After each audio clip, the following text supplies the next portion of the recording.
Welcome to the Divine Counsel Worldview Podcast. Good to have you with us again. We are going to dedicate this episode, Mike, to the answering of questions. We get them a lot, and they are good questions. I enjoy looking through things that are sent in. I don't want to skip any of them, Mike. I think it's fair to say that when someone takes the time to write it to us, that even if it's a question that can be answered quickly, well, then let's just answer it quickly and move on to another one. But so far, the questions that I'm seeing come in are each worthy of a little bit of time to clarify what we've either said or jump from the question into maybe even a way of describing what they're thinking about that is actually quite helpful. So I'm ready to jump in. We're going to answer 6 questions here, and I'm going to put the question without, I don't know who wrote these, so if you wrote them to us, you know it by by just listening to yourself talk here. I'm going to summarize your question on a screen, and then I'll give you my opinion, Mike. You've not seen my opinion before we came on the air here, so I'm happy to see what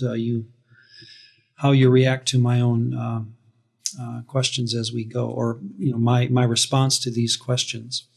The first one is this. Ron, you said you believe Jesus acts as though all future truth, and I'm summarizing the question into one screen here.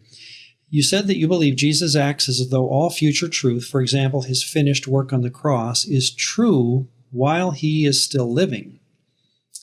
So why would Jesus say it is finished? And why would Paul talk about Jesus making peace through Jesus' blood on the cross? Do you see the point of the question, Mike? As I've worded it there, is it making sense? He's asking, or she's asking, I don't know, how can we talk about Jesus? Or is it possible to think of all things that are going to be true about Jesus to be happening or true while he is actually living? Here are some examples. And as I give you my answer, again, jump in as you'd like, Mike, but this is a good question, and I remember saying it. I'm convinced of it. I think it's true, but now I need to defend it. Fair enough. Examples that come to mind in this respect are Jesus' authority was true before his ascension, right? Daniel 7, it doesn't say when the Son of Man came into the courtroom and God gives him all the power, but it happens in Daniel 7, which is, the 6th century BC or something like that. Mark 3:11, all the demons, it says every demon that met him after the temptation account, when he met Jesus, he got down and worshiped him. Every demon that met Jesus worshiped him. Matthew 2:11, the wise men come to the baby Jesus and, quote, worship him. Matthew 28:18, though, think of the story, he's about to ascend into heaven and he says, all authority is given unto me, as though it's something he is about to get or has recently acquired. In the stories of Acts, and I've only on the screen given you one example, Acts 2:31-35, the argument of Peter is that his ascension is when, or shall we say, is the proof of his God of being God of gods and Lord of lords. Mm-hmm. And then, of course, Philippians 2, the great kenosis passage. Therefore, after he suffers and dies, the death of a slave, therefore God exalted him. So here's my point, that you do have a narrative in the Bible of Jesus gaining authority because of his suffering and death and resurrection. I grant that. However, demons bowed to him during his ministry. Jesus didn't say, oops, you can't bow to me yet. It didn't die yet. It didn't ascend. So, in other words, I think you got this truth that's happening even though the story isn't done, kind of a thing. Another is... Yep. In some sense, he was already experienced a miniature version of the already and not yet. Exactly. Yeah. Jesus is Lord of Lords, God of Gods before he ascends, but the story shows that to be true, or something like that. Mm-hmm. Another one, and this is where I think the Reformed tradition really lost me about 15, 20 years ago, because I taught it, the Reformed tradition, many years, and then I became increasingly uncomfortable with it because of something like this. Both Father and Son forgave sin before Jesus' death, whether it be Exodus 34, the great I am a loving, forgiving, merciful deity. Psalm 86:5, among many psalms that talk about the forgiveness of Yahweh being just unfathomably deep. Matthew 9, Jesus forgives someone. Acts 5:31, that forgiveness is available now. It's how it sounds. Right? So I'm even including some verses that sound like there's a story that says, again in Reformed theology, God can't just forgive sin. He's got to pay for it too. And that's why Jesus dies, in order to somehow forgive sins past, present, and future. And that becomes a theological story into itself. But I would say, if you follow the story of the Bible, you have Yahweh forgiving people all the time and Jesus forgiving people all the time, and then Jesus dies. And so I'd recommend somehow we got to have a theology that includes forgiveness being true before the death of Jesus. Okay, this is the one that was in the question. How about peace within God's family and access to God existing before Jesus' atonement? Well, we've already talked about this in our John study. The woman of Samaria story to me is Jesus walking up to an outsider who has no business being in the family of Abraham. She worships another god probably, and he treats her as though she can be in the family. And he hasn't atoned yet. He hasn't done anything about ritual purification on that level, or those kind of storylines that we're going to hear about. So I don't know. I just think we have to be careful that, in all these examples, and you know what? Let me finish, and then I'll let you respond, Mike. How's that? Here's how I would defend this idea that Jesus' finished work is true beforehand. Two ideas are at issue. The first would be what I call the post hoc ergo propter hoc fallacy. I'm sure everybody knows this, right? It's the after this, therefore because of this idea, where we mistake chronological sequence for causation. The simple example of this would be, I drank herbal tea, my cold went away. The cause, or the tea thus caused my cold to go away. Well, that's a post hoc ergo propter hoc fallacy. After this, therefore because of this. Because Jesus dies, and the New Testament writers talk about Jesus' death as granting repentance to Israel, does not mean, or we may be mistaking cause for chronology. And the chronology is not such that God himself was up in heaven waiting for the death of Jesus in order to be forgiving. I don't think that's true theologically. I think that's true practically in the story, I guess you could say it, but that's the other idea that I think is at issue. And here, I wish I could take time I wish everyone would first of all read, and then we could talk about together one of the best essays of C.S. Lewis, where he says, or the title is Theology Poetry? Sounds like a pretty boring title, but it's a beautiful essay where he goes through this idea that poetry, and he was a poet, right, before he became a philosopher, and his idea of poetry is that it's full of myth that is true, that's not chronologically true.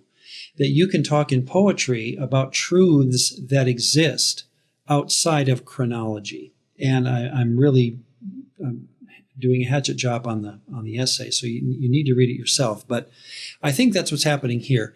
Here's what I wrote. Both genres, theology and poetry, are generally designed to express truth in non-sequential terms, unless the biblical story argues otherwise. That's where I want to put theological truth. Theological truth is designed to express timeless reality, even as the story of the Bible sometimes relays ideas through chronology.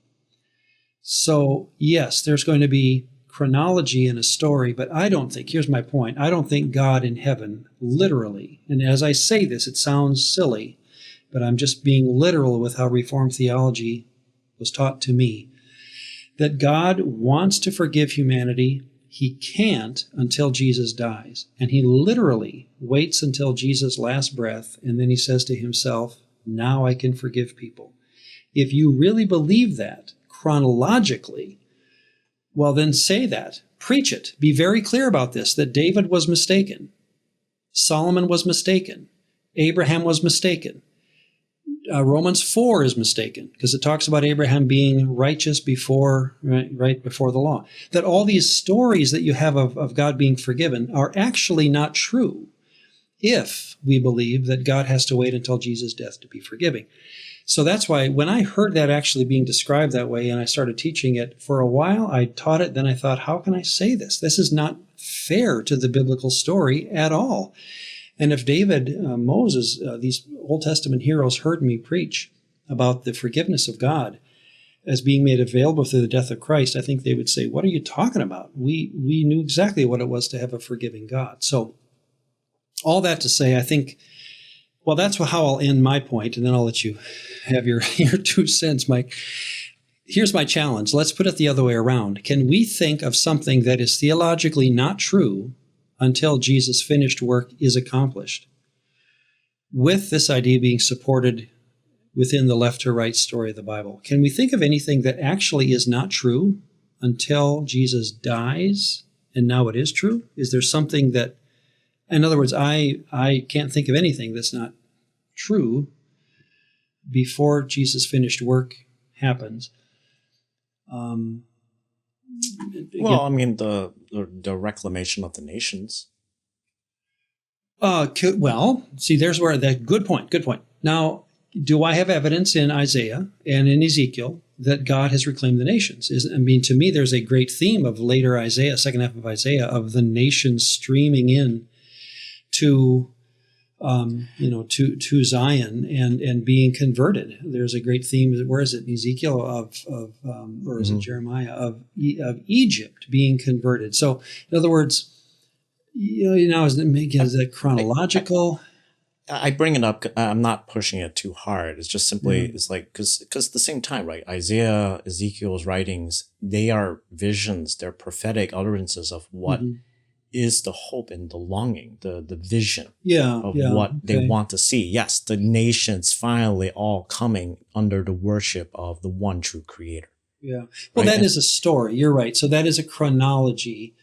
So it isn't true before it happens. I guess in that sense, I should back off that the idea of an actual prediction of what is going to happen in history would be one example. I'm thinking of a theological truth. Like God, like a propositional truth, like something that Paul would write in the epistles. Yeah, like God's foreknowledge or God's wisdom, God's forgiveness, God's mercy, there's all sorts of things we could say about God. Do any of them happen because of something, in the story? So. Well, I guess it depends on like how do you read certain things, like the whole entire declaration in Genesis, right, about the seed of the woman. And the seed of the serpents, right? Like you and I have talked about this before. People can go back to those episodes where we differ, but it's just an interesting thing. Like I get it. Honestly, though, I think this is just a part of our Western baggage, to be honest, where we get so obsessed with trying to categorize and compartmentalize everything into like sequences and into little individual boxes. That we essentially overthink ourselves out of allegiance. It doesn't help, to be honest. We'll talk about that on another question here. Yeah, I've just been thinking about this because I'm getting ready for a sermon that I'm going to be preaching this Sunday, and one of the challenges that I had encountered in one of my professors' works was that as he's talking about Eastern Christianity, the Eastern camps, right? Eastern Orthodoxy, Oriental Orthodoxy. One of the interesting things he talks about the differences between Protestants and Eastern Christians, especially with our Western fascination with the doctrine of justification versus the Eastern side where they tend to focus on theosis, right, is that we seem to fixate on one aspect of salvation versus the holistic vision that is prompted and promoted more in the concept of theosis of this is your entire Christian life. Your entire Christian life is bound up in the life of the triune God. The life of the triune God is bound up with the destiny of humanity and God, the family of God. Like it's a very interesting thing. It's just like, wow. So in some sense, there is a model where we understand all the different components, but they have to work together in order for it to work. Mm-hmm. They have to actually be in relationship to each other in order to work. Yes. Versus in Western theology, we tend to try to dissect everything into its individual box. It's that justification can stay over here. Sanctification can stay over here. Glorification can stay over here. The sin doctrine can stay over here. As though they are just separated little cogs. And yet a cog does not work if it's not in a clock system. A cog doesn't work unless it's actually part of a whole. Yeah, that's a good point. I like that. There's no chronology in a clock, even though a clock shows us chronology. the workings behind the scenes are not chronological. Interesting. And also, I think sometimes we, because of our fascination, the whole entire work of the cross, the atonement, whatever you think ultimately that means, the whole point is we're supposed to be contemplating that for the rest of our lives, just like what the original disciples of Jesus were thinking of. This is why they were fascinated. I would challenge any preacher who's listening to this, if you want to try this out, do it either in your study or actually play this out on a Sunday morning in front of your audience. Go through what you really think happened the moment Jesus stopped breathing. Tell your people explicitly what you believe changed in the mind of God at the moment Jesus died. Because the way they're hearing it through our hymnology and the general themes that evangelicalism teaches, that God changed how he treats humanity because Jesus died. And I personally believe that's a dangerous way to define the theological nature of Yahweh, that he actually changed how he treats us because he saw Jesus die. And I know it sounds strong to say that, so that's why I'm just recommending to any listener, well, go ahead then. Lay it out. Lay out the 8 things that happened, or the 7 or 5, whatever it is, and watch your audience take this into account, that God literally, at that moment in time, changed. And here's the other side of that. Now go back and read people previous to this in your Bibles, whether it be in the Psalms or Genesis, whatever, and listen to them talk as though most of those things that your pastor just said weren't true or started, in Jesus' death. But they were already talking about them very freely as though they already were true. So that's where this to me becomes, rubber meets the road. If you really believe that things changed because of the, quote, finished work of Christ, and I'm using that as one, probably the most famous example, well, then preach it carefully. Don't hide behind the cliches. Actually teach that God changed his mind about me or anyone because Jesus died, and explain how that works. What is it about the death of Jesus that now God can forgive? Anselm said it, he let it go, he didn't clarify it, and people have been hanging on to that idea, for how long has it been? And 1,000 years, and I find it just to be hard to believe. Well, even within that certain camps, there's also this prompting of the certain pillars, like we have been predestined. He knew us before time existed. That you have this sort of thing. It's like, so God obviously did not change his mind about you. If you are predestined, if you are part of the elected, well, he really wanted you then. So nothing really did change, even with the cross. I'm talking about usually forgiveness. The idea that God can forgive. I think if anything, there was a possible change is that he became very adamant in that death is not a good thing. I don't want my human creation to die. I don't want my human imagers, the images that are supposed to reflect me in all of creation, to die. And that is the ultimate problem.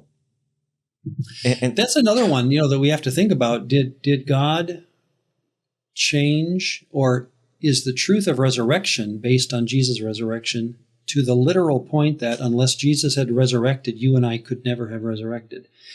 The story of 1 Corinthians is, as Jesus, so you and I, right? Because Jesus did, now you and I do. So there is that narrative chronology.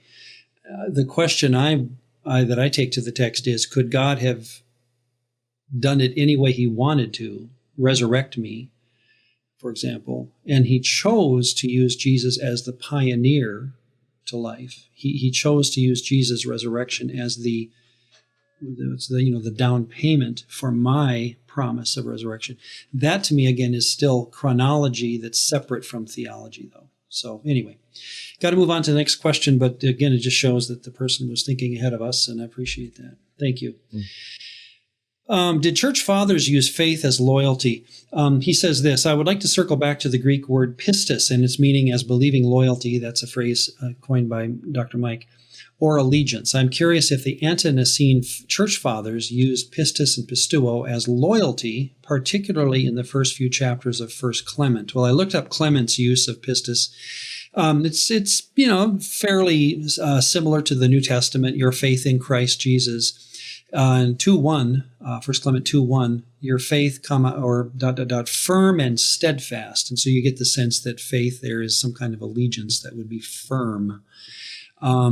Faith and hospitality is used 3 times in chapters 2, 9, and 10. So I don't see in Clement a proof of using pistis language for fidelity. I think it's there, but it doesn't prove it to me as much as, and I'm going to use this question to go looking elsewhere, as you know, the Ante-Nicene can be anywhere from 100 to 325. Ignatius of Antioch, having learned of your unwavering pistis in Jesus Christ, which is not subject to change, nor is it like the loyalty, pistis, some show to many gods. Here, pistis, here's my point, is equated with steadfast loyalty, fidelity. So the letter to the Magnesians, 1.1, or chapter 1, verse 1. Irenaeus against heresies, quote, the church having received this preaching and this pistis, although scattered throughout the whole world, carefully guards it. So it's kind of portrayed as this faithful trust. Justin Martyr, we have been taught that only those who live in accordance with his teaching and who demonstrate pistis toward him are truly pleasing to God. It's tied to this obedience, tied to an allegiance that's shown throughout life, not simply a point in time. This could go on and on. I'm going to put on the screen other examples from Clement, again, Tertullian. He's getting close to is he still an Ante-Nicene? I think he is. Origen clearly is. To pistuine is not only to think something about Jesus, but to devote oneself in allegiance to him. This is in his commentary on John chapter 19, verse 6. Origen clearly uses pistis to mean allegiance. And again, Cyprian, I have quotes from Lactantius, or how do you say that? Lactantius.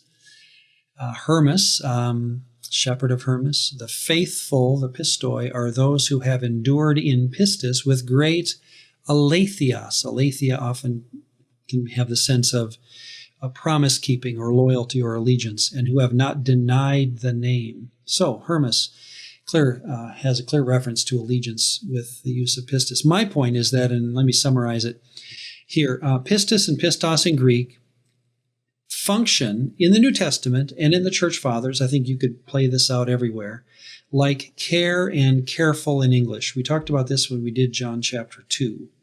Mm-hmm. To do the noun is to become the adjective. If I do something with care, then I'm careful. So pistis means faith, but it can also be translated as faithfulness, Romans 3:3. And pistos can mean believe, 1 Timothy 4:3, and believer, 2 Corinthians 6:15, and faithful, 2 Timothy 2:2. My point is that as you look through the New Testament use, and this is where the book Salvation by Allegiance Alone, goes much through this, or much deeper through this than we'd have time. But the reason we had Matthew Bates on as a interview a couple of times is that I think a DCW should be committed to the idea that we are talking about when it comes to pistis in Jesus Christ. It's a loyalty to a which God question. We are becoming loyal to a God, and that is fully part of the Old Testament and the New Testament narrative. That the way to salvation is to loyal yourself to a deity, make a covenant with that deity. That's what Abraham did in Genesis 15, and I believe that's what every believer does, including Rahab, Ruth, Lydia, you name the person, they are covenanting with Yahweh/Jesus in the New Testament, of course, and that's what a believer is. So I'll leave it there, but I think, my personal opinion, Mike, I don't know where you are on this still, but I'm guessing, but I don't think it's wise for a person to go down the traditional path and try to separate between pistis and pistos, faith and faithful. I think you're just running straight into a brick wall, lexically, theologically, culturally, every way the Bible speaks. To separate faith from faithfulness is, I don't know how you do it. And that was, to me, the way out of the Reformed model that I was teaching and into what I would call a biblical story. So, I think we have to be careful of developing our theology based on the English, to be honest. Yeah. Right. Well, totally. And just, I mean, even just a cursory look through all the various lexicons, depending on different eras, right? So you got BDAG, which is the one that's usually used for the New Testament time period. You got LSJ, that's for classical Greek. You got the GE, which is pretty much like trying to cover the whole gamut of all of Greek history. They don't just simply say a mental assent. Mm-hmm. It's about faithfulness, fidelity, loyalty, about persuasion, confidence. Like there's this weight to the word that our English word for belief or believe or faith has been so diluted in modernity and postmodernity that it's hard to really be persuaded to use the word faith if you're trying to kind of shake someone out of a spiritual stupor. Like there's a reason why at our church, we use the words allegiance or loyalty more often now than we use the word faith. Beautiful. Because we are trying to shake out, for folks who are coming to our church for the first time in the Boston area, people who have not been in church. This is a post-Christian area. We have to use language that rocks a person a bit of like, what are you talking about? I've always heard it's supposed to be faith. So no, it's about allegiance, your loyalty. Good. Right? We're all loyal to Red Sox Nation. You need to be even more loyal. That's exactly how you can illustrate it. Are you loyal? Like, you have to be more loyal than even that. And as a Bostonian, that means a lot, especially for all the years we've gone through. And so it's trying to describe with language, as crude as it may be, but a concept of where is your propensity? Where are you laying down all your hopes, your dreams, your desires at the feet of? Which God? Mm-hmm. It's a which God. Who are you following? Yeah. And I think you're not going to get very far in biblical theology without coming face to face with this question of, Ruth saying, "My God will be your God's my God." That's a statement of loyalty. And I think that the problem sometimes is because of that reform or just Reformation heritage that we all have come from. And I have been saying this, I don't know if it will get me into trouble with Reform friends, but that I really do think with us evangelicals, we've inherited a lot of the emotional baggage from Luther. Mm-hmm. He had a lot of hangups about faith and works, and somehow had to create this hard line separation between what you believe versus what you do. And the reality is, in normal human living, what you are loyal to naturally is just lived out. And that's my screen here that I chose to put this slide back up here that I had back in John 2. Can a depraved human choose to be faithful? This is usually the argument I get back from my Reformed friends, is that you're telling a depraved human to be faithful to a deity, and that's the whole point. They can't be. They're totally depraved. They cannot on their own become faithful to a God. And I would, as I read myself here, the ability to be faithful to a deity seems to be necessarily included in what it means to be human, according to the Bible. A privilege given to us at our creation when we were made in the image of plural Elohim. If we're made in their image, we can dedicate ourselves to them. To me, that's just part of the story. Every biblical story is built upon the presumption that a person is actively making the choice of which God they choose to follow. And to me, that's not a hard thing. In other words, I don't think my theology has to get in the way of that. Ready for another one? I just think on a practical level, I mean, the fact that just even the example I brought about being loyal to Red Sox Nation, that's like we recognize this in society. Loyalty is just naturally, it's not just mental, it's lived out. It's right? emotional. It's emotional, it's spiritual, it's physical even, right? There will be people who paint themselves all the different colors of the rainbow just because of whatever their sports team's colors are. And they look ridiculous, but they don't care because this is how they express their allegiance to this team. Yeah. Well, let's go on to another question. This is a good one. Does the Greek article function like Hebrew? And he gets into this very careful question. You mentioned the Greek definite article, ha, it's the letter O or omicron with rough breathing, does not translate directly into our English word the. So to say ha theos, meaning the theos, it's not really accurate. And I would agree. You don't want to put the word the wherever you see the word ha in Greek.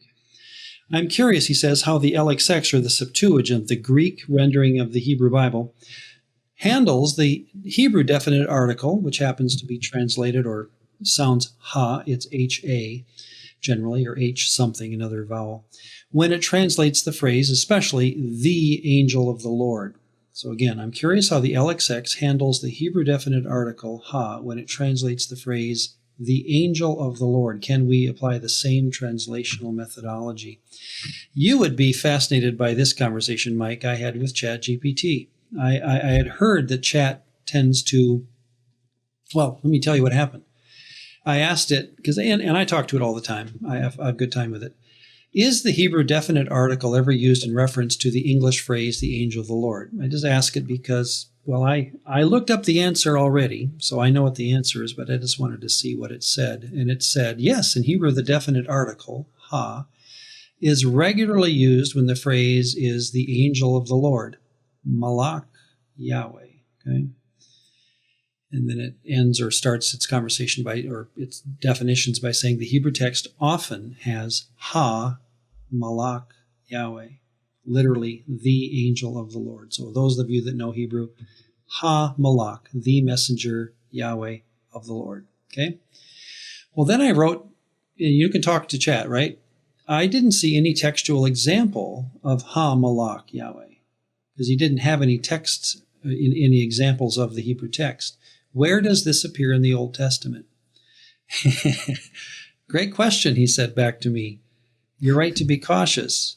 In the Hebrew Bible, the phrase is usually written malach Yahweh without the article.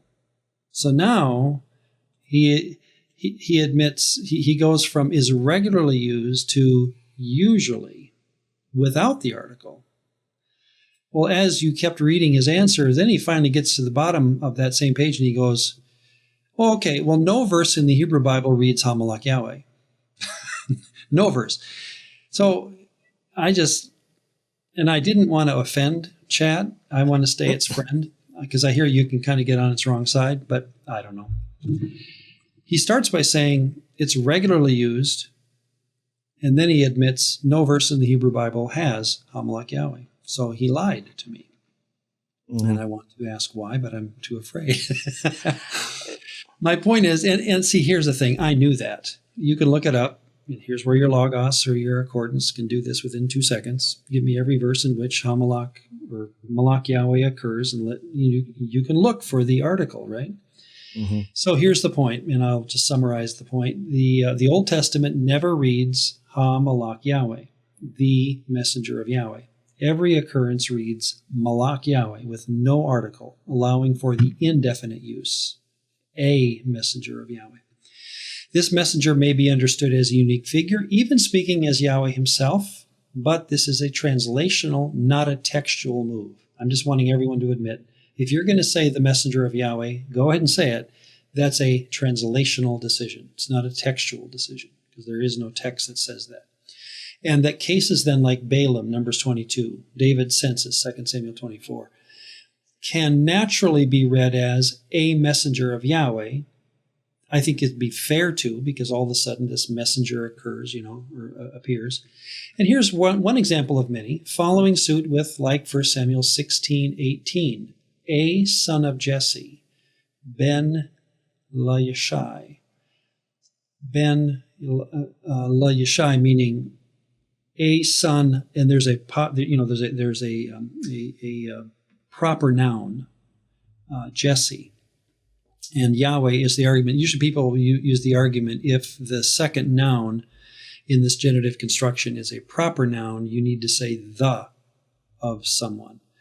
But we have numerous examples of a something of someone in the Old Testament, and it's the same form. My point is that well, let me read it. In the Greek Septuagint, malach Yahweh is almost always translated as in the Septuagint. Here was the questioner's question, as angelos kuriou, a messenger of the Lord. It's always translated without the article. This is a use without the definite article, usually conveying an indefinite sense of a messenger. So really, there's nothing magical here. Your Old Testament matches in Greek what the Hebrew has. It doesn't have the article if it's not there. In some places, though, and you can look this up again on your Logos, it's not hard to do, the Septuagint translators add the article, ha angelos kuriou, or the messenger of the Lord. This tends to occur in contexts where the identity of the being is already identified in the narrative. You already have an angel identified, or a messenger. And the next time it's mentioned in the same story, it'll say the messenger of Yahweh. So, but even here, it's inconsistent. So, to answer the questioner's question, is there a translational method? I don't think it's anything difficult. Usually, the article appears in Greek if it's in the Hebrew, but sometimes it doesn't. So, good question. It's kind of funny. I decided to ask a similar question to the Logos AI, using my books, my libraries as the main resource. Is there a definite article in the descriptions of the angel of the Lord? It summarized saying the use of the definite article in descriptions of the angel of the Lord. The phrase is always anarthrous. Anarthrous, thank you. Yeah, no article. The Septuagint Greek translation sometimes uses the definite article 33 out of 56 occurrences, particularly in direct discourse content.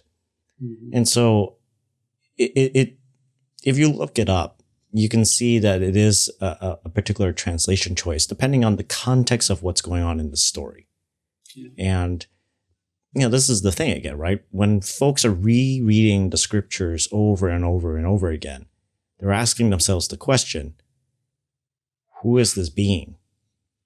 Mm-hmm. And eventually that's why we get into these later doctrinal things that come up, such as the two powers, as folks wonder, who is this particular messenger? Like, is it a particular messenger, or is it just a random one? And people are just reflecting over and over again in the importance of that and the weird allusions or callbacks to certain passages. And so, it's really more of a nuance and also sort of a semantic kind of thing where you just have to get the feel of the scriptures after getting very familiar with the scriptures. Yeah. My point here is that don't do what I heard one pretty popular podcaster say, is that, that Ha Malach Yahweh is part of the story. And I remember listening thinking, what? I mean, how can you say that on air and your people take that as gospel truth when all they got to do is look it up and they know it's not true? Now I'm wondering if you know Hebrew, because why would you say that so cavalierly, that Ha Malach Yahweh is a regular way of describing the angel of the Lord? The text never has the article. So the person didn't keep up his Logos subscription. So anyway, we all make mistakes, I understand, but when someone can just blatantly make a claim like that and make it his theological claim, and that was his point, that this is the angel of Yahweh. How do you know? Ha Malach Yahweh. And I'm thinking, wow, that is bizarre that a person can. See, on podcasts, people can't talk back to you. So, ever notice that? I guess you could argue because of other comparable translations during the Second Temple period, like the Septuagint, like the Aramaic Targums, you could make an argument that the definite article could be used in a rendering because of they're closer to the time of when all these scriptures in the Old Testament were being compiled. They had a better sense of what was the meaning that was conveyed over the ages. And so you could argue in that direction. But if you're going by the actual text, look up the text. Right. Here's an interesting question, and I don't know the story behind this. Can a Mormon have saving faith? Dr. Heiser told a Mormon during a podcast, and do you remember this one? I don't. I know about this. I know about this incident because Mike has talked about it several times, and there are several recordings where he brings up this story. All right. So Dr. Heiser told a Mormon during a podcast, tell me you're trusting in the work of Christ on the cross for your salvation with no merit of your own. If so, that's the faith God wants you to have. the right object of faith? Is he saying then that the Mormon could be a Christian? There's a lot of ways I could go on this. Let me say, as kind of a precursor, this might frustrate some of our hearers. I know because I've had to, when I've told other audiences, I've had different reactions. One of my good friends, while I was a pastor of an E-Free church a dozen years ago, I would call him a good friend. We met every month for a Bible study for probably 2 years. We got to know each other's families well. We went to a concert together down at the Target Center, 2 families. In other words, he became I would call him a good friend. He was a Mormon. He was the head of the largest stake in Minnesota. A stake in the Mormon language is like a diocese. It's a group of churches. And he was a stake, the president of a stake that's here in the Minneapolis area, a very large number of Mormons. Now, and I say that just because he was very well versed in Mormonism. He knew it backwards and forwards. He had a large family. His kids all went on 2-year missions things. I mean, he was very faithful to the Mormon cause. And our Bible studies were such, as we met at coffee houses and things, and I've told you the story, I think, Mike, where we would give each other an assignment. I would say, you read this out of the Bible, and he would give me Book of Mormon, Pearl of Great Price, whatever, from his Mormon stuff. And we'd read each other's assignment. We'd get back together and talk about it. And as we were moving through this, he admitted that he could not tell his leaders that he was doing this with me, because that would be an offense to their theology, that he would be meeting regularly on a friendly level, on an interchange level, shall we say, with a evangelical. I said the same thing, that I'm not going to tell my deacons, my leadership board, that I'm doing this, because this is more than just, hey, how you doing? This is actually getting into the nitty-gritty of our faith, right? We weren't trying to evangelize each other. We were more often than not trying to see where we agreed, not disagreed. Although the disagreements were very open, right? Here's my point. As we were leaving, he had to move to Colorado to take a new position within the church. And I remember him just saying, as we were leaving one of the times, kind of closing up on our friendship, he said, I just want you to know, I consider you to be a believer. Just in case you're wondering, And I said to him, I want you to know, I think you're a believer too. I think you're screwed up on some things, but I believe you know Jesus Christ as your Lord and Savior, based on everything I know about you and your family and your theology as you've described it to me. Because remember, a Mormon believes in the entire Bible. They have extra books, not less. They have more than we do, not less. And so they have every book we have, and they know the stories as well as we do, if not better. So my point is this. It wasn't a casual Mormon who just, goes to Mormon church and spouts strange theologies. This guy knew his stuff, and he was... Now, to my listeners, does that offend you? I'm really curious, because this has offended some Christian friends of my own, that they just, how can you say that Mormon's a Christian or a believer or righteous, whatever, based on their knowledge of Mormonism? To which I say to them, well, where is your judgment call here? Why are you making that judgment? So here are my slides based on what I just said. Mormon and evangelical scholarship often overlap on the literal meaning of individual biblical texts. This is to be expected.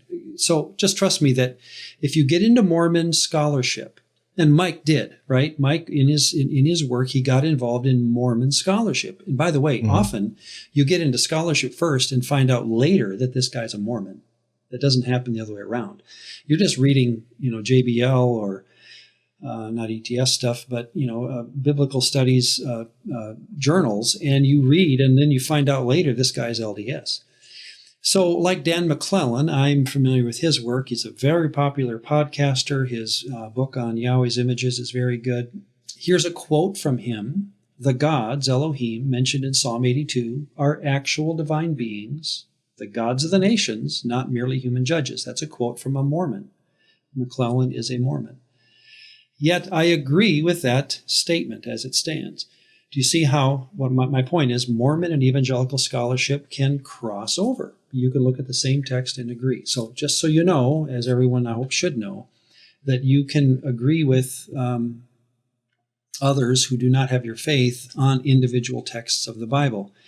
So, what do we do about salvation? What about Mike's statement to this person? And that might have been McClellan he is talking about. I'm not sure. Again, No, it was someone else. Okay, but how can that work then? Here's again, this is nothing new for most people, but I'm just gonna put my shingle out so people can read it. God is the final judge. Number one. We all admit that. No one is trying to claim that we know each other's heart on the level of salvation. So we are all saying, I hope in tandem, in unison, God is always the final judge on any person's salvation. Secondly, here's where I'm going to get specific, though. I hope I'm doing it, at least this satisfies my theology, and that is this. Salvation is not based on theological precision. Never has been. And from what I understand in the biblical trajectory of the story of the Bible, never will be. The reason that we need to say that is because we believe children can be believers. My 6-year-old granddaughter, I believe at this stage as she expresses her faith, she loves Jesus, she loves God, she is doing what a believer would say in Deuteronomy 6. Yahweh is my Elohim, Yahweh alone. She doesn't say that, but I know that's, shall we say, that's part of her upbringing with her parents, and that's how she is interpreting things as a 6-year-old mind will do. A 10-year-old, a 20-year-old, college freshman. I taught them for many years. Believe me, they come into the classroom rather green theologically. Can they be saved as an 18-year-old? Well, the only way you're going to be able to say yes is to admit salvation is not based on theological precision. Okay? So I trust you're with me on 1 and 2, right, Mike? Okay, well then, what is it based on? Here's again, I'm just going to lay my cards out on the table. If I read the New Testament aright, I'm hearing that Romans 10:9 and 10, 1 John, that salvation is based on lordship and messiahship. Those two things, and those are combined in the first century model, I think, the first century world. But to us, as we define who God is and who Jesus is to somebody, that's where the New Testament takes me. Lordship. He is Lord of lords, God of gods. Whoever he is, however you define Jesus, he is the Lord of all lords. He is the God of all gods. Philippians 2, 5 to 11. That's the position he now holds. And that's now I place messiahship next to that because that brings into the story the whole trajectory of the Old Testament promises. That pulls the thread of what a David would have heard and what even an Abraham, I think, would have understood to some degree. Very, incipient, shall we say, or small, but this thread that you can pull through the Old Testament of God sending someone to do the final work to bring the family of God together. That's the Messiah.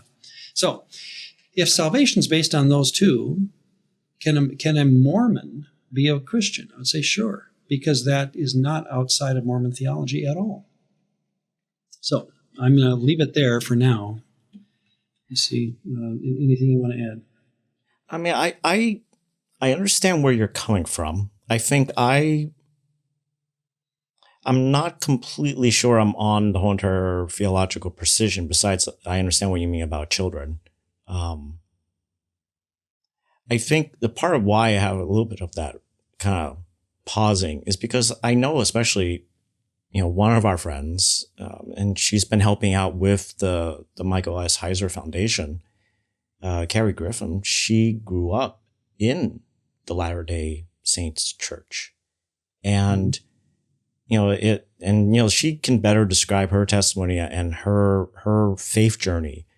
But, in short, it was essentially because of Dr. Heiser's scholarship that led her not only to, away from the LDS, camp, but also really into a very Trinitarian understanding of who God is because of Heiser talking about the two powers and talking about the scholarship from how the Trinitarian ideas, the proto-Trinitarian ideas were drawn out from Second Temple period thinking. Are you equating this to salvation then? That she became a Christian because of that? I do not know. I cannot make that kind of declaration. All I can say is that at least from her own testimony, depending on the person of what they would say. Did they think they were saved or not at that point? And so I don't want to contest it, and I don't want to try to make a final judgment call on it. But I will say that I think as I've been thinking more and more about this, especially from like folks like Donald Farburn, about how the concepts of like theosis is so important, that life, salvation, having everlasting life ultimately is because we need to have our life combined with the very life of the divine community, of the divine God. And this has been, for my own personal growth in my own journey as a Christian, the Trinity, the Father, Son, and Spirit, all three of them are important in my life as a Christian. And I know that's not the same for everyone. And I think that's been a theme, at least for my own theological training at Gordon, where, at the end of my time with my MDiv, I was asked to write like a brief essay about what was one of the things I learned or changed the most after seminary. And my own kind of response was, I became very more Trinitarian. And not just headwise, but emotionally and my own spiritual practices and life, I care a lot about this, because the life of the Father, Son, and Spirit, I think, especially in evangelicalism, we don't appreciate that mystery as much as we should. And to be fair, thank you for this. You're still not saying you became a Christian when you became Trinitarian. Yeah, I caution it because I think and you said this earlier too, right? That there's a lot of things within Mormon theology that I would say is very distracting, can be very distracting and lead one away from actually focusing on what is essential. And when you caveat that it's, salvation is not based on theological precision, especially with children, I get that. I also would say, well, and children do grow up, and you want a deeper understanding. You want them to not just stay a 3 or 4 year old. And for me as a pastor teacher at my church, I don't want to just be perpetually feeding my congregation the equivalent of spiritual milkshakes, right? I'm not even giving them milk. I'm giving them like frothed up gospel milk.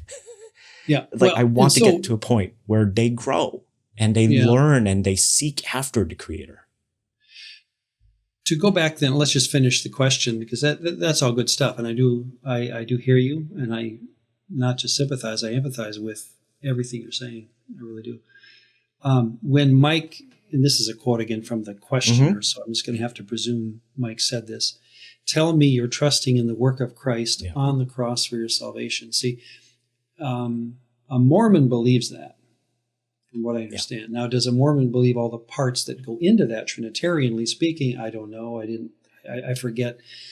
See, that's where and I've mentioned this, I believe, on our podcast, I would disagree with even Mike on this one. I told him this, that to me, this is not the gospel. You don't tell someone to trust in the work of Christ. You tell someone to believe in Christ. You believe, you become loyal to him. No one in the book of Acts is ever told to trust in the work of Christ. That's presumed, to have happened, but trusting in the work would be a way of talking in precision terms that even, for me, go beyond what the gospel is asking for. But that's maybe where this questioner is wondering, if a person believes in the finished work of Christ, are they a Christian? I would say no, because the finished work of Christ is never the object of your faith in the Bible. So even a Mormon or an evangelical, if I tell a child to believe in the finished work of Christ, I'm not helping them become a Christian, in my opinion. I would agree with you on that point. What I would say, and it's because I'm thinking of this conversation, I've heard Mike talk about this on his previous podcasts and other episodes and even on clips. But what I remember about this, and I think people need to remember, this is a snapshot of a conversation. And what I remember, and I think this is also a part of my own growth in my own theological education, is remembering that discipleship, growing as a follower of Jesus, to be loyal, growing in that loyalty, it's a process. It's a spectrum. It is not a one and done. It is not like you're set and then you don't ever have to think about it again and you're on autopilot. He asked that question to the person that was wondering, like, is there really a difference between you, an evangelical, and me as a Mormon?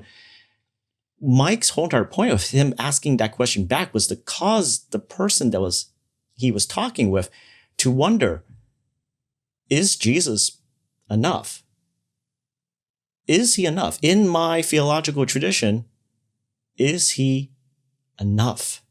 Well, in that context, Mormons do have a lot of stuff, like. And that was the thing. I remember Mike saying in one of the episodes in that podcast was that the person paused and really could not give a concrete answer because he actually was disturbed by the question.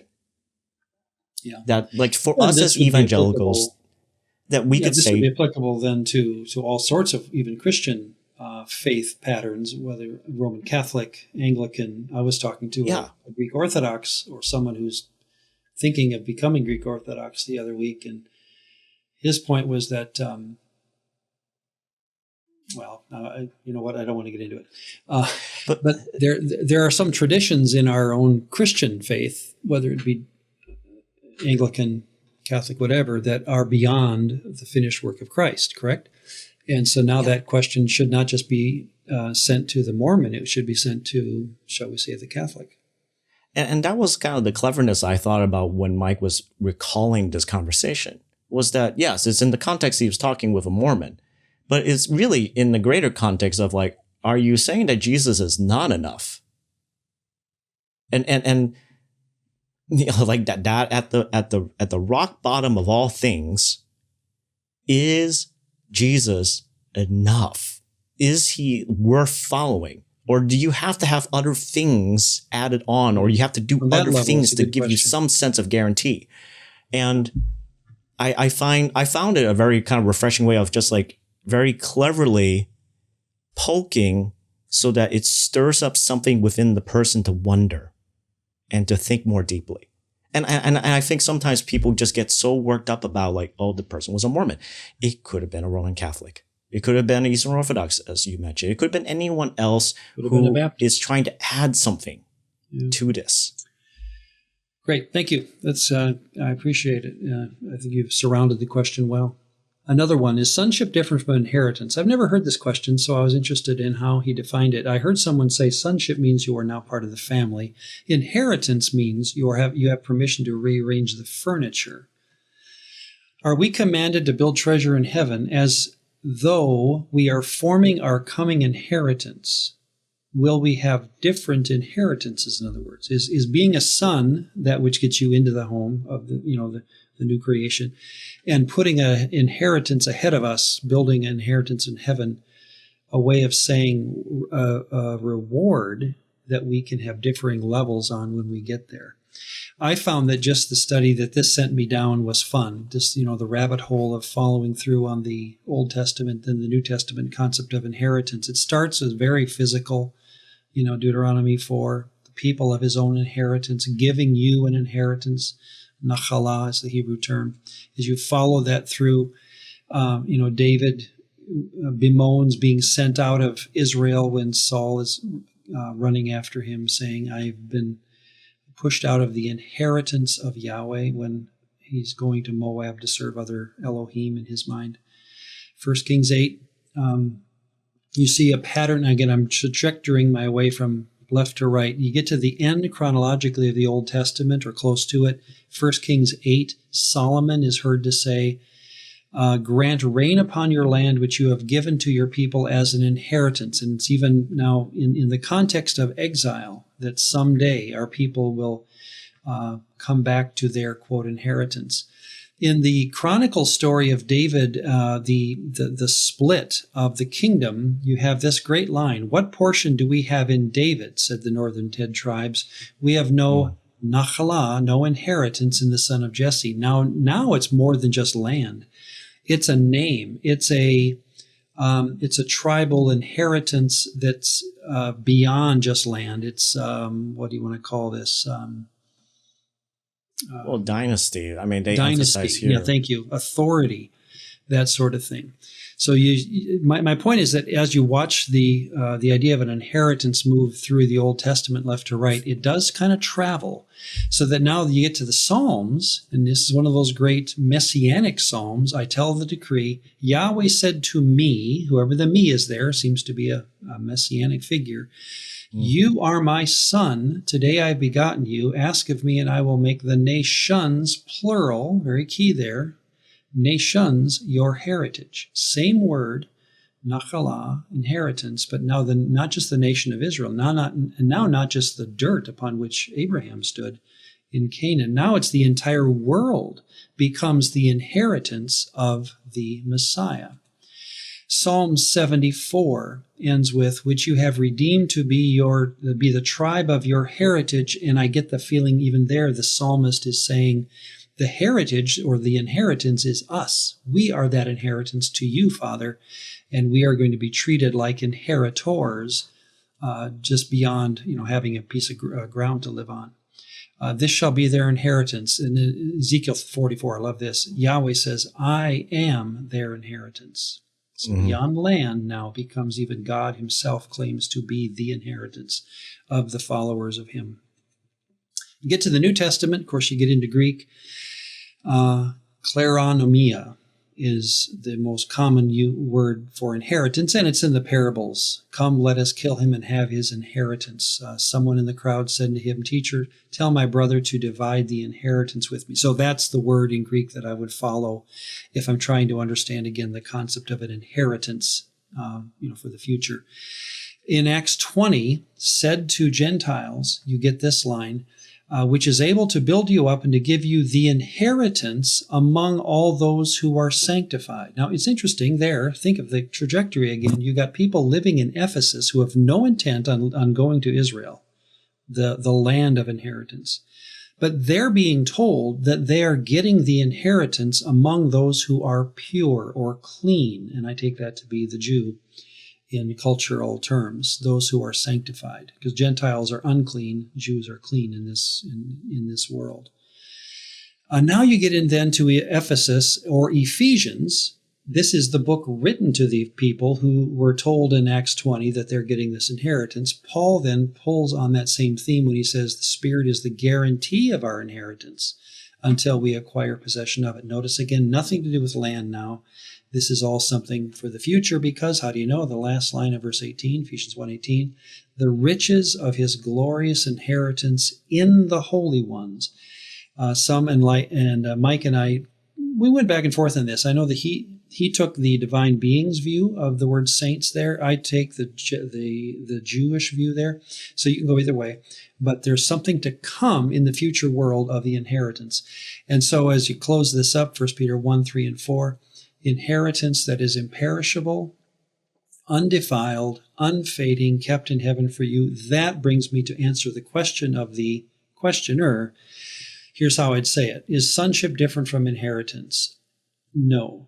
And here's why. What begins as a physical inheritance, the land that was promised to Abraham and by extension to his offspring, ultimately turns into a spiritual, and by that I mean a non-carbon-based reality in the next age. Whatever this thing is, I can't pick it up and put it in my hand.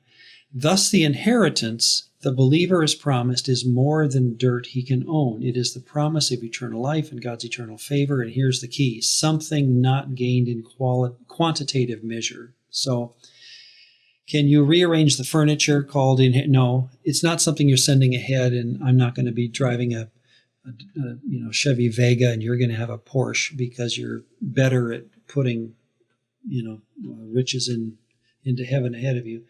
I think the inheritance is simply the promise of eternal life, and we'll all be given the same inheritance in that sense. So I took a long way around the question, but I found it fun to just study, the Greek and Hebrew words for inheritance and how it trajectoried its way through the Bible. I'm glad you did that. It is kind of funny though, because when I heard the question initially, I was thinking of, wow, there are at least 3 different metaphors being all employed at the same time that were not necessarily connected to each other. But what I will say is that I think at the long run, right? Like I've mentioned this to you before. I think that there's already a not yet, that whatever happens after Revelation 22, when the eschaton is finally done, when the coming of Jesus comes again, that he's here, whatever was supposed to continue on from Genesis chapter 2, that whatever Genesis chapter 3 should have been, is what will be what we experience as the inheritance. Like I imagine that Genesis 3 is an interruption to what God was trying to teach and train Adam and his wife in the Eden temple of what they were meant to do, what they were meant to be as images of him in physical creation. Okay. And so to me, I'm just kind of curious about what is going to happen. And of course, we won't know that until after everything is said and done. And then resumption of what was supposed to be the storyline will continue. That's how I view it. Yeah, that's a good point. And it's funny to me, well, funny is the wrong word, interesting to me that so little of the Bible is dedicated to the afterlife when you think about it. We have a few things said, but so little compared to what it could have been. I think it's because that was actually supposed to be in some sense an insider knowledge of family. Right? This is what family life is going to be. I don't talk about this with random strangers. This is what we as a family do and what our business is about, what we care about. This is family talk.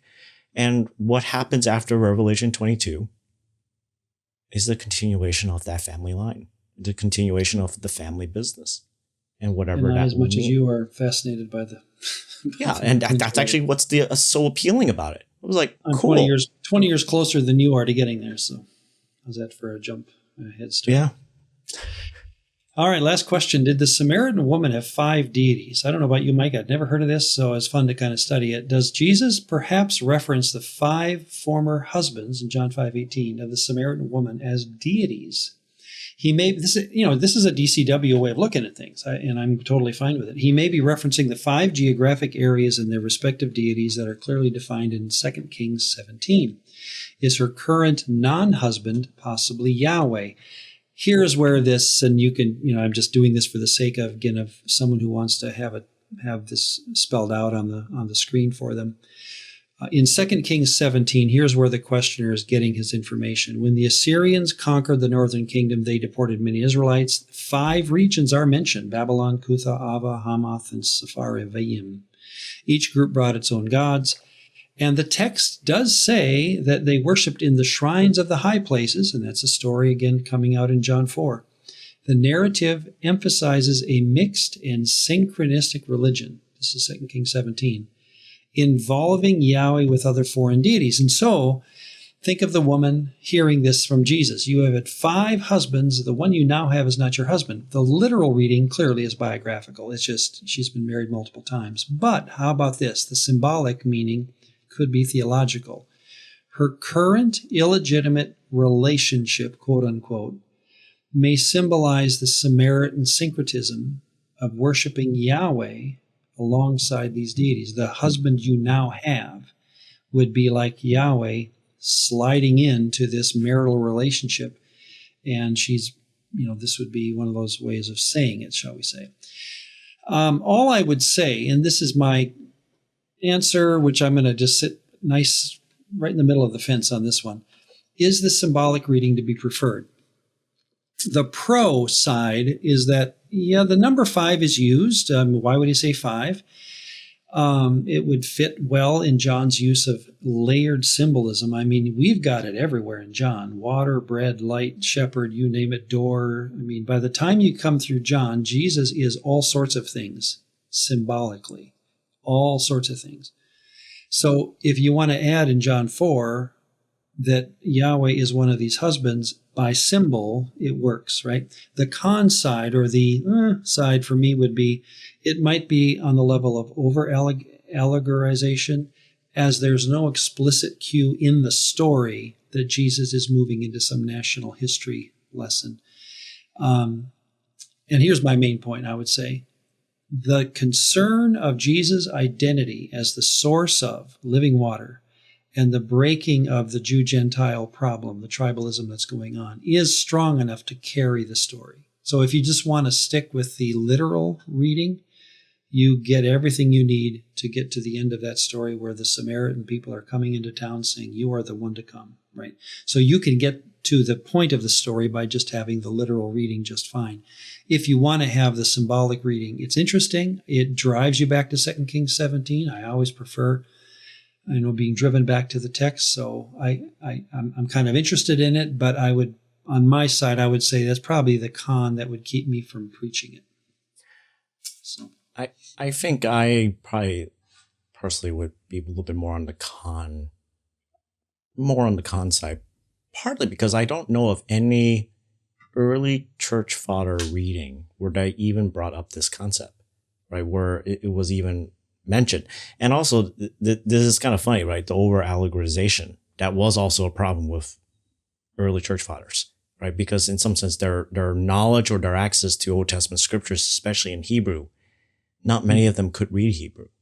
And so in some sense, they were struggling with even trying to understand Old Testament references because it was hard for them to gain access to that. If at best they had the Septuagint readings, and there were various variants of translation of that. And so I would caution. Plus also, there's the other issue is that we make the assumption that the Samaritans didn't care about Yahweh.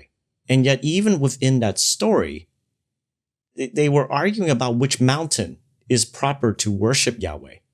Mm-hmm. Right. And so I think that's also another kind of assumption that we bring in about the Samaritans. George Atlas's book, Bridging the Testaments, he addressed that a lot of what was going on in the Second Temple period was this defining, at least in that time period, what is a Jew? What is a Yahweh worshiper? And they defined it in a way in particular to exclude the Samaritans. Right. And so it's a very interesting kind of factor. It's like, so, but not necessarily that the Samaritans didn't even know about Yahweh. They did. In some sense, the disagreement was, where should the center of worship be? Should it be on this mountain that we associate with, Jacob? Or should it be over here in Jerusalem? Which, of course, since the Samaritans had this cultural heritage where they assumed that they were the descendants of the tribes of Joseph in particular. And so in many ways, they were looking for a Messiah who was Messiah ben Joseph. They were looking for a Messiah who came from the lineage of the Joseph clans. And it's funny, in the last episode we were talking about like the accusation that the crowd was saying to Jesus that you're a Samaritan. David Mitchell, who was featured on Mike's old podcast, in his book on Messiah ben Joseph, that was actually one of those interesting threads about the book of John that he pointed out, was that seems to be Jesus is playing off on this concept that, people might think that I'm a Samaritan. But let me just use that in some sense that, yes, I have a spiritual heritage, or I am going to be the fulfillment of what you expect of Messiah ben Joseph. Okay. And also Messiah ben David, the son of David and the son of Joseph. You will find the unity within me. It was a fascinating study. I know Dr. Heiser didn't completely agree with everything that David Mitchell mentioned, but man, that book was fascinating. Especially about the Samaritan linkage and language that was in the Gospel of John. So anyways, I would encourage folks, check that book out. It just has some interesting kind of allusions I never thought of about the Samaritans before. And it left me at least with the appreciation. The Samaritans were, as limited as they had access to scriptures, and even some interesting variations of scriptures that they had, they really were trying to say they were Yahweh worshipers. They weren't great at it, but who of us were, really? Yeah, fair enough. Well, very good. I hope this is encouraging to everybody. Send in your questions. I do love them because even if I have never heard of it or I don't want to spend a lot of time on it, I will honor it in the sense of doing what I can to understand where you're coming from. And several of these have turned into rabbit holes that I totally enjoyed, and I didn't know I would. So we will take every question seriously. We promise you that. And send them again to questions.dcwp@gmail.com. And Mike, we got to do this again several times to keep up with them. So yeah, to do it. All right. Thank you, everyone. And we will hear from you again next week. And otherwise, until then, please have a blessed week. And may your Bible study be auspicious as ever. Bye-bye.